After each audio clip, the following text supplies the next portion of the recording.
You're listening to Sex with Emily. I'm Dr. Emily, and I'm here to help you prioritize your pleasure and liberate the conversation around sex. Today's episode is all about a topic that's a little bit controversial, sometimes even more than sex. We're talking about astrology. I know, before you're like, I don't know about astrology. Let me tell you, there is some serious wisdom and science to the snapshot of the time that you were born, and these women have been doing it for 30 years. Ophi and Tali.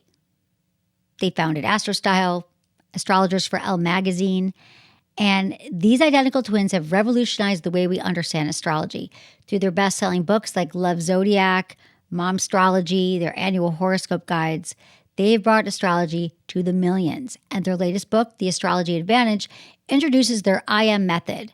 You can learn more about them at astrostyle.com, and you got to take their quiz right now to help you with this entire episode to discover your I am archetype. The Astrology Advantage unpacks their amazing system. It's a cosmic personality test that combines astrology, Meyers Briggs, and the Enneagram.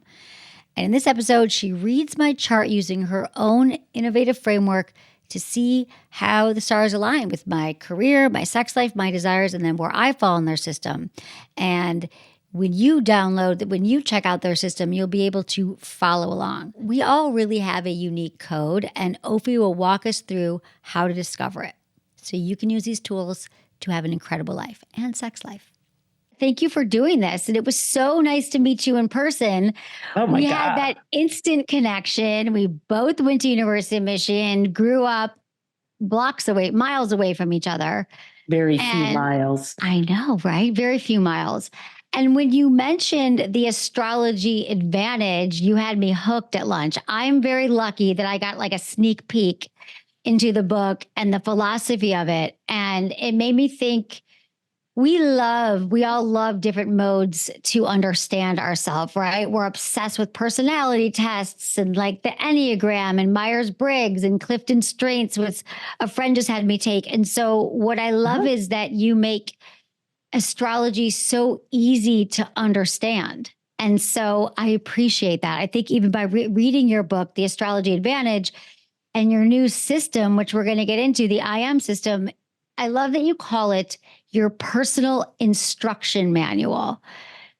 Because I'm always telling people, we need an owner's manual for our body so we know what we like. And I'm always getting people to do that. But this instruction manual for your life that's just laid out in the cosmos, I love it. Using astrology as an instruction manual for our life. So I love all of that. I'm going to admit that I was very skeptical about astrology for a long time. Can you just give us a quick why this isn't just some fluffy woo-woo thing? So basically the birth chart is a snapshot of the sky overhead at your time of birth. So it's like if you looked up, took a freeze frame of the planets as they were arranged overhead with you, then you would see, oh, okay, it forms a pattern.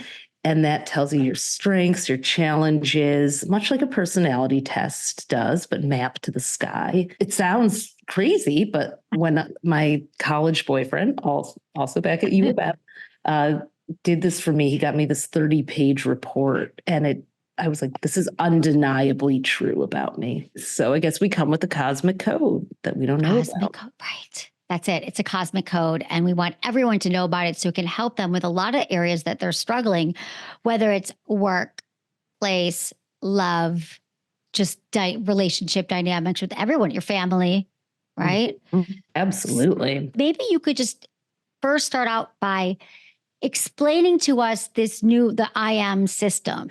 Well, the IM system is like a short code for astrology. So a lot of people nowadays have done their astrology charts already. They've, used apps or whatever, and they're like, oh, that's interesting. And now I've promptly forgotten everything that I've just read or learned.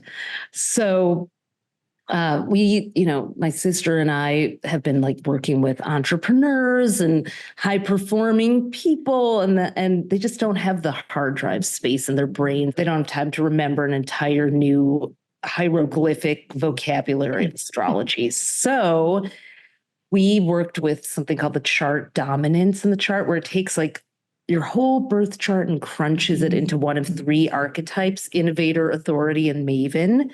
And from there, you can determine like what your mode and way of working with life is. So let's get into these three archetypes that we break it down into in this book, in the I Am.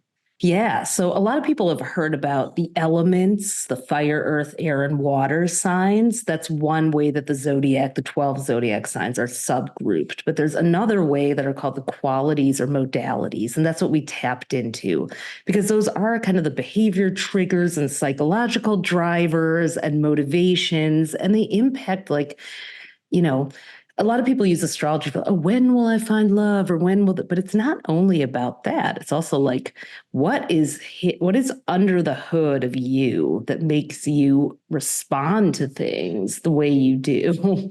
And what do you need to feel this equilibrium in the world, in a relationship, in the bedroom, in life, wherever, in your body? So that's what you can find in the qualities and modalities. They have astro-jargony names that we've redefined.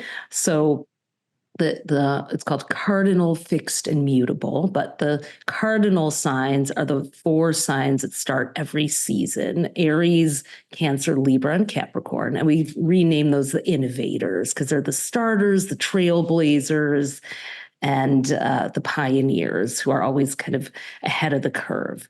And then there are the authorities, or the fixed signs: Taurus, Leo, Scorpio, and Aquarius. And they're in the middle of the season. So they kind of take what the innovators start and fashion it into something that the producers, the project managers, the experts, the ones who, put in those 10,000 hours to master something. And then there are the mavens, who are the communicators and the marketers. Those are the 4 mutable signs: Gemini, Virgo, Sagittarius, and Pisces. And they are the finishers of the season. So they polish everything up and serve it up to the people. How do we use this to either find someone? We could start with that, to find someone. Yeah. And then what if we're with somebody that isn't compatible? Like, is there some signs that, or some of these that shouldn't be together? No, I think everyone can be together. I believe that any 2 people, if they love each other, can make it work. I'm with you.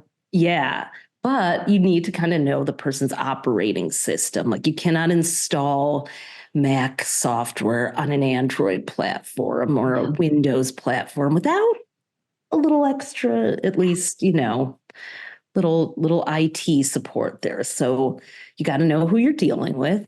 You got to know what you're signing up for. And then I guess this is just true no matter what preferences come in. Like, you got to be like, are you willing to meet me halfway? If you're a maven and you're extra talky or flirty, and I'm an authority, and I see you're flirting with other people as a signal of disrespect instead of something that you actually going to bring home to the boudoir, and we're going to both enjoy the bounty of that. This is a helpful negotiation tool. It's a framework to give you something to start from. I have been joking that I think, like, we have 70 plus pronouns for gender. Why don't we have those for relationships too? I mean, maybe we do, but not enough. Not enough. And we don't. Innovators are like, we have a secondary name. Innovators are the idealists. Sometimes I call them the independents too.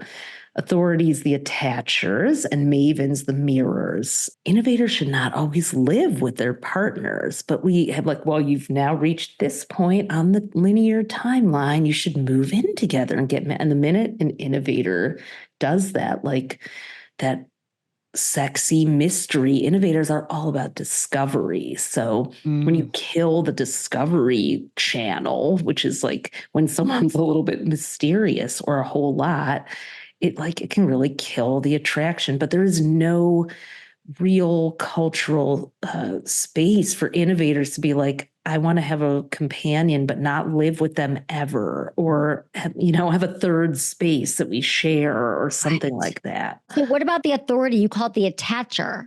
Yeah. So they do want that kind of secure attachment at a certain point. Because they get exhausted by too many changes. Even if you are in a living apart together as an authority, it's like that's just what you're doing. Authorities are more literal, loyal. They're like, innovators are about the future. Authority is the past. They want to build a legacy. They want, even if you do it your own way, it's still like, these are the agreements and the rules and the expectations and the ground rules and the boundaries. And so everything is more defined for authorities. And that's what allows you to relax and be more free and open. What about the Mavens? The Mavens are just talk, all about communication. Like, they want to talk about what they're going to do, what they're doing while they're doing it, what you just did when you finished doing it.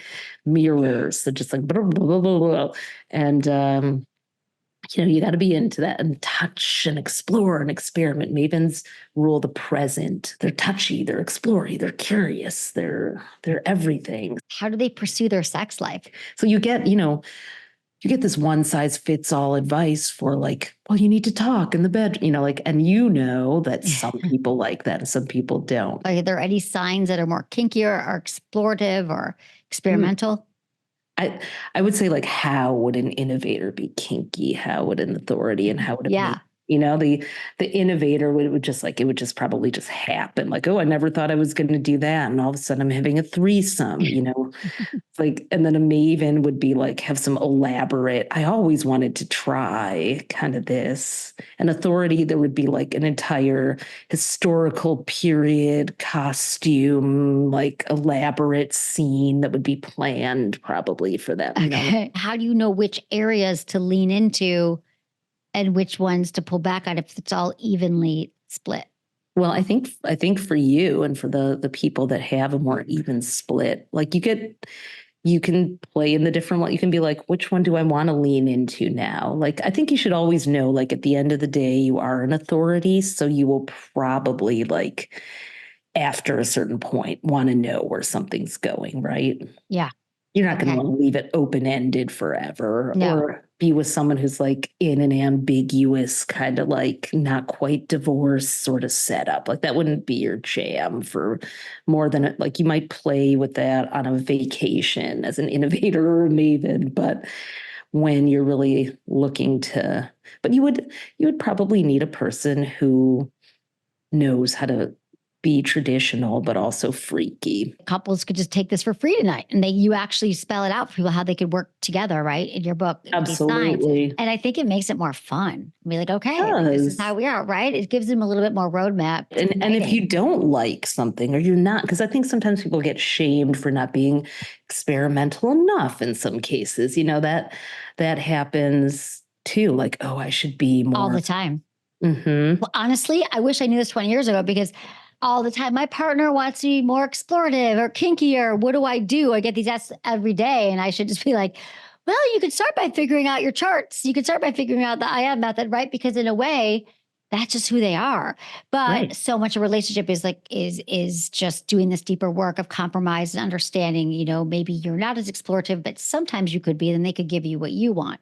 Right. But a lot of times there's the people who say, I'm just not that. And I always say, okay, but if you're not that exploring or you're not kinky, then what are you? Right. Or maybe they just hear the word exploratory or kinky, and a whole world of associations opens up that's it. Isn't even accurate. Like, it's like, oh, I'm supposed to change my nature and be that way. Like, no, actually, like, exploring could just mean like changing a location or something. Like, they don't even know what the options are, because we just full stop shut down because we hear something like, I'm going to fail at that. I'm not going to be good at that. I'm going to be someone's, story over drinks with her girlfriends or guy talk, and everyone's going to know what I was like, and I'm going to be humiliated for not, so I'm only going to play in the safe zone. Yeah. Okay. So maybe we should walk through my chart then. So through I am, and see how it plays out in my chart, so everyone listening can understand how they can interpret theirs. There's 13 points in the system. So four are innovator, 5 are authority, and 4 are maven. So you're one of the people that are a little more balanced. When we do this extended chart where we add the elements in that we call the I am diagram, you are the earth authority, the provider. So in your spread of these things, you are no fire, 6 earth, 3 air, and 4 water. I got to get more fire. Right. What does that mean? So fire means kind of like action oriented and motivated. Sometimes if you have none, you'll like actually overcompensate and be the person that takes all the risks and, lights the match first. But accidentally starts a wildfire the minute they light a match. So it's like, you may not have a whole lot of balance, but if you're low or don't have any fire, you probably do need a team to keep you moving ahead and burning, right? That's it. That's what the team's all about. You feel more confident doing that when you have people behind you. The heavy earth, you're a provider. So earth is like the material resources. You really like security, stability. I mean, you have a long running show here. Like you like to find something, become a master of it. That's also very authority-ish. 3 air. So like kind of in the middle. Air is spreading the message. It's a little bit lower, but you have a marketing director for that. And then 4 water, which is decently high, and that makes you empathic and creative. So I would say that you would prefer to be in a setting where you can just, take your expertise, empathically share it with people. You don't have to be the person running around. Fire also likes to run around and do all the things. Like you're like, no, thank you. You're not the producer here of your own show. No, I am not. I would hate that. And terrible job for me. Terrible job. But like if you sit down and just tune in, you start to channel and like really connect with people. So you're doing everything as you should. And then in the I am, you're 4 innovator, 5 authority, and 4 maven. So your highest is authority, meaning that if you had to, draw a straw between like starting a whole new venture, which would be innovator, marketing the venture, which would be maven, or being the expert and having everybody else do that other stuff, that's authority, you would take being the expert. So does that track for you? That does track for me. That took me a long time in my career to get here. I'm heading into my 20th year of doing this podcast. And, at the beginning of any kind of startup, exactly. But at any, it took me a long time of doing everything and thinking I should be able to do it all.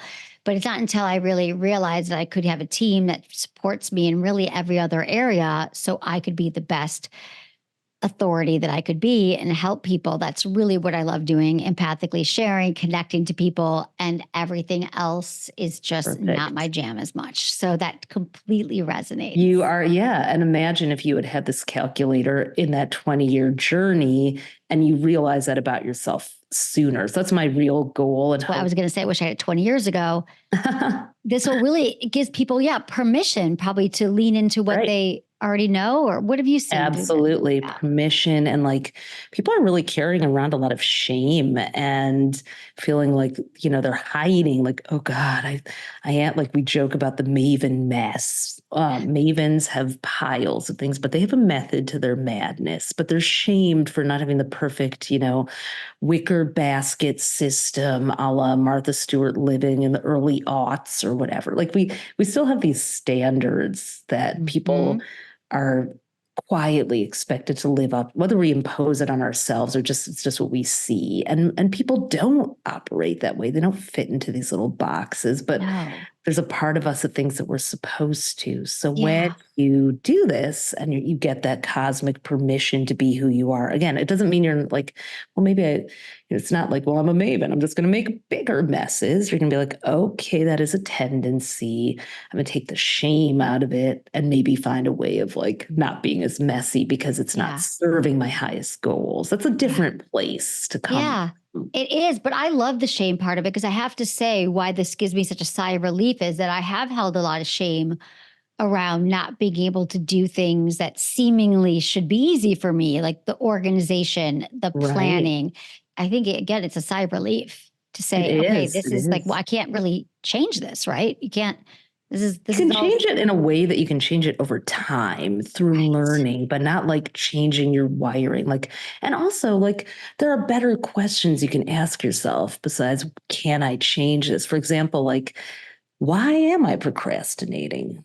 getting curious. I'm an innovator, so I'm always thinking about these kinds of things. Like, well, why would an authority procrastinate? Authorities really do best when they stay in the lane they're in. Like, it doesn't mean you can't drive in multiple lanes, but you're not a lane crosser when you're doing something. So you're probably, what's underneath the procrastination is like, you don't feel prepared. You don't give enough research or data, because authorities, their credibility is everything in order to maintain the role. A Maven might procrastinate because they need to talk about it. Mavens are very interactive and they need like a brainstorming session. So like, instead of like fighting what's happening within you, go like, why make it right instead of making it wrong. And then you have these tools to use. Yeah. So much of life is about how do you improve yourself? How do you work on your weaknesses to turn them into strengths? And this is more like, this is who you are. This is your cosmic roadmap. This is your personality. Really go towards your strengths. Would you say that's your philosophy? Absolutely know your strengths and always have them. But sometimes, like, for example, your 8 Maven marketing director, right? Like sometimes that's too much of a good thing. So we in the book have a part that we jokingly call Astro Ayurveda, where it's like balance out. If you know that you're really high or really low, you might consciously then add what you don't have. Or, okay, if you're really high Maven, you might be really full on, everything is the biggest deal, the most epic thing ever. And then you're like, all right, not everybody can really gel with that. So it might be one of those things where like, maybe I need to dial that down for that person who's super high authority. And I also love that you started that you talked about the shame thing, because we are launching this membership, and it's a membership for people it's a community of people to come and talk about what's holding them back sexually, how to communicate about their needs, and how to really, like I said, build their own sexual dating owner's manual. And it's called Smart SX. And I know you're also going to be doing some stuff for that today, but I just love this because this is like another tool. And then there's like a community aspect where people are going to actually find a community of people that can help them in safety, because it helps with the shame, right? Like the antidote to shame is like speaking your truth, right? I want to ask also, what about the gender differences with the IM system? Like, do certain genders experience it differently? Does that matter?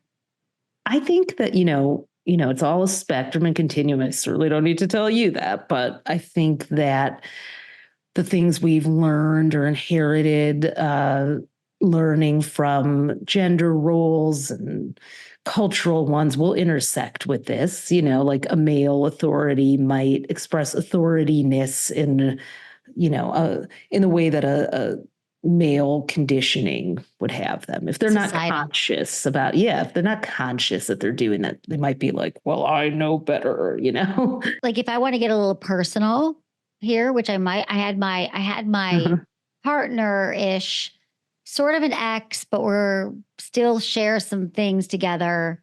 We're figuring it out. But I am an authority, as we know. And my ex is an authority. And I can't remember what else we found. Okay, so this special friend of yours is only has one water planet, which is one of the ones you're high in. He has 5 air, which is one of the ones you're low in, and he's 2, 6, 5. So he's also he's lower on Innovator, higher on Maven, and he's an authority, but he's pretty close authority in Maven. But low on water is like not as empathic, maybe thin-skinned and oversensitive at times, and then insensitive at other times. Or just like, the water, you're just maybe not ever fully emotionally gelling, right? Yeah.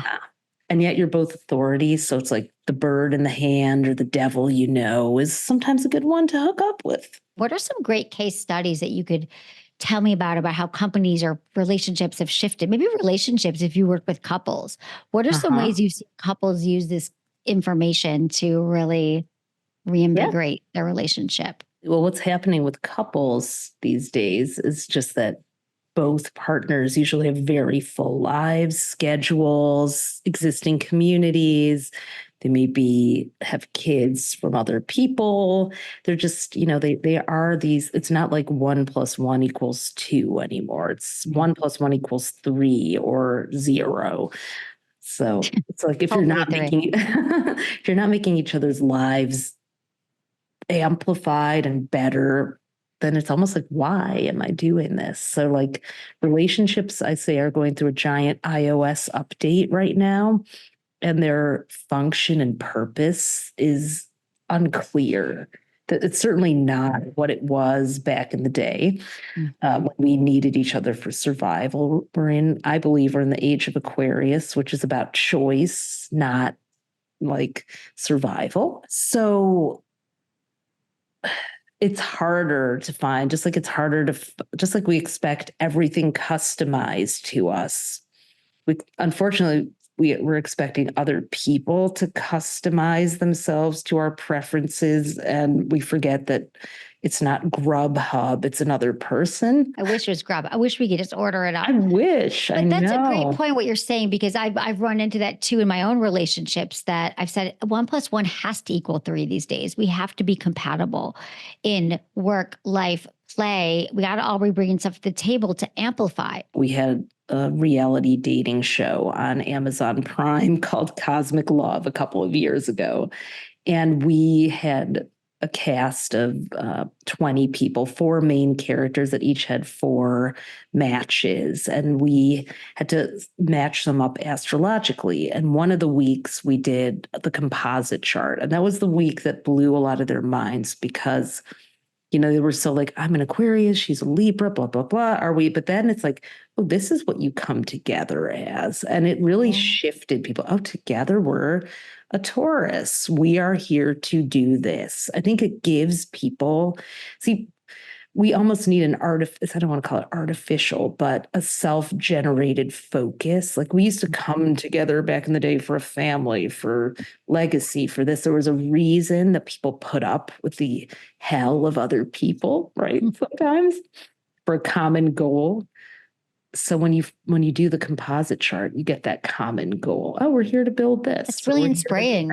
I could see that being very inspiring for people, and sort of a reminder of why they came together in the first place. Yeah, because it's so easy to forget now. Yeah, it's like a business plan or a cosmic plan for your relationship. But what do you see in astrology right now as the future of marriage and partnership, according to astrology? I love that question. What's going on? We have to realize it's not what it was anymore. I mean, there's a 70% divorce. Like we have to realize that there are higher odds in our favor of so many other things than marriage. It's like we have to look at it as a choice, and have to also understand that we are evolving so quickly. Our consciousnesses, our preferences, our society, like to think that you're going to be able to stay in sync with someone when your life, like you could be a new person when you wake up tomorrow and reinvent yourself. So we have to understand that we're not playing on the same ball field here anymore, but people do need each other. And we have to just be willing to try new tools. What we're looking for is still sort of based in the past paradigm, but now we're seeing that we really need more, and so are different things, different kinds of partners. Some people are looking for that. A lot of them are authorities or mavens and want to compare. But even the ones that are, it's like wanting it and keeping it going are still 2 like worlds apart. So what your work can do is really help people keep it. Even if the honeymoon is going to end, and it's going to end a lot faster than you think. We all have choices. Yeah. And we can all make it work for us if we give ourselves permission to actually do the work and explore what kind of relationship we want. I'm always saying it's not one size fits all. That's a lot of what our membership is about as well. Our Smarter Sex membership will be a lot about giving people permission to explore and figure out what kind of relationship they want, what kind of sex life they want. Because a lot of times we don't feel like we have permission, right? We don't even know what's available. People don't even know that such a roadmap could exist or is possible for them. Like like, whoa, I have these choices. They're so afraid of sex or afraid of astrology or spirit, any deeper exploration beyond just like the face they show the world, that it's like, you're just like denying yourself all these options. So true. I was thinking that about how astrology and sex are so taboo in many ways and very misunderstood, but yet they can really deepen the richness of our lives so much if we really understand it, right? I was thinking that when I was reading your book, I was like, oh, I'm always spending a lot of time trying to tell people initially too, like, no, sex can be, it's not just what you think. It's not just penetration, it's connection, it's intimacy. Hear me out. Like, it could be different than what you thought. Penetration. Yes. All the things. There's just so much more to it. And I just want people to, feel safe and know we can explore, and life can get a lot better from here for sure. Oh my God, I love that so much. Too. I love that all of your work and all of your dozens of books. How many have you written now? 21, going on 22. Oh my God. Well, congratulations on all this. I just love the work that you and your sister are doing. You have so much wisdom, and you really are doing such an incredible service, whether people are looking for a partner to increase their productivity or have more love in their life and less conflict. So everybody has to get your book. It's out now, The Astrology Advantage, and you can follow the AstroTwins to discover your inner innovator or authority or Maven, and hear them on our membership too, Smart SX. We're doing a special session with you, and that's going to be, the membership comes out on September 10th, right when this is released. Perfect. I know. Anything else we can know about you or where to follow you? Yeah, follow us on Instagram at AstroTwins. Come do your I am archetype at astrostyle.com/IAM. Get the book, read all about it, but come and share which one you are. Thank you for being here. So appreciate you, Ophi. Thank you.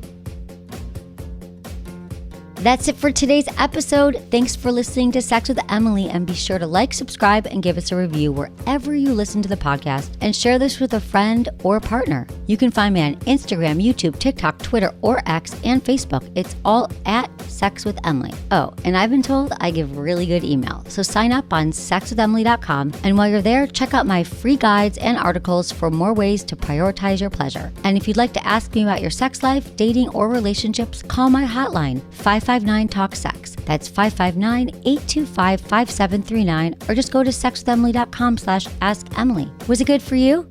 Email me, feedback@sexwithemily.com.